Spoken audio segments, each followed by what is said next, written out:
Good morning. I'm Sergei, the High Medieval Hooligan, and today I would like to discuss what a knight, man at arms, or soldier would wear underneath their male hauberks. Um, so, it has long been assumed that a knight, man at arms, or soldier would always wear a thickly padded gambeson underneath their male hauberks. And while it's reasonable to make that assumption, I'm here to explain to you why that probably wasn't always the case, or rather, why that probably was not really the case. Excuse me.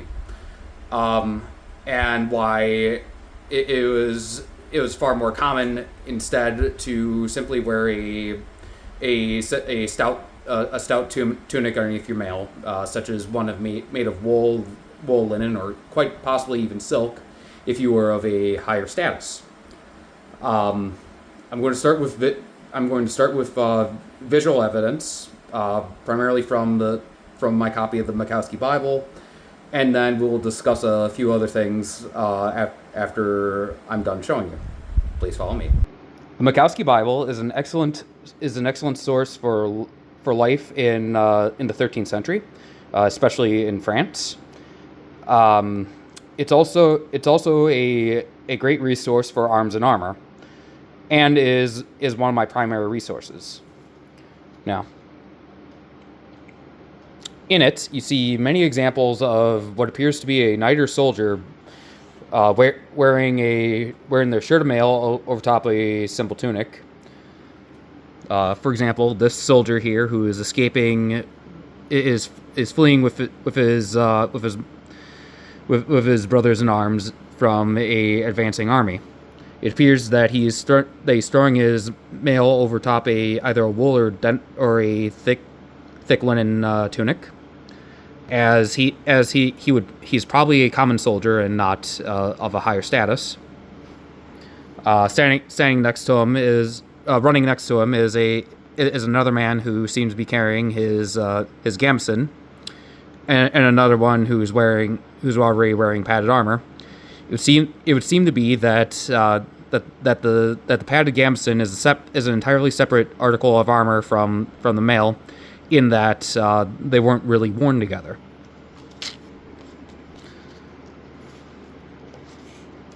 Another example here is King David receiving arms and armor from King Saul before he does battle with Goliath. As you can see here, it seems to be that he's wearing his armor over top a wool tunic, and further evidence, as he does the infamous mail dance, there doesn't seem to be any padding underneath.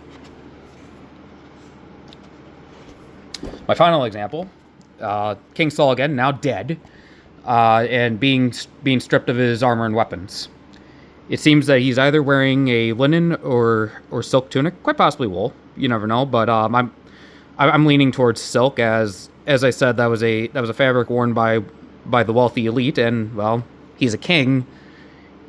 He can afford more than one silk tunic. Let's face it, guys. But yeah. Anyway, those are the examples I have there. Now, as I showed you, it seemed to be far more common for a simple tunic to be worn underneath the mail. I would like to discuss some practical experience. I have worn both a padded gambeson and just a tunic underneath my mail, and I can say from my personal viewpoint, it is far more advantageous to wear just a tunic underneath mail. A couple reasons. Big one being a few reasons. Big one being heat. As you fight and run and do other things that a soldier is expected to do, your body generates heat. I find that heat escapes my body far faster through when I'm wearing a tunic, as opposed to wearing a gambeson, as I feel like I'm not wearing a rug between my skin and the mail. This also prevents overheating, and I feel like my skin can also just breathe better, quite frankly. And another benefit is I can cinch my mail tighter to my body, as again I'm not wearing a rug between myself and the mail, and consequently this helps me move more agilely. I'm also not fighting, and I'm also not fighting a gambeson while I'm fighting my opponents, or excuse me, I'm not fighting against my armor when I'm fighting, as the armor is, more or less fitted far closer to me than it would be if I was wearing a gambeson. A final thought would be that I can also more comfortably wear additional equipment, such as my color plates. See, I mean personally, I feel a lot more comfortable wearing that over top of my mail, because now I don't have that padded barrier that just adds heat and makes me feel gross, and yeah.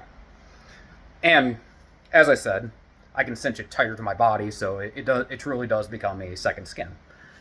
Anyway, so that's all for today. It was a pleasure to talk with you folks again. I know it's been a while.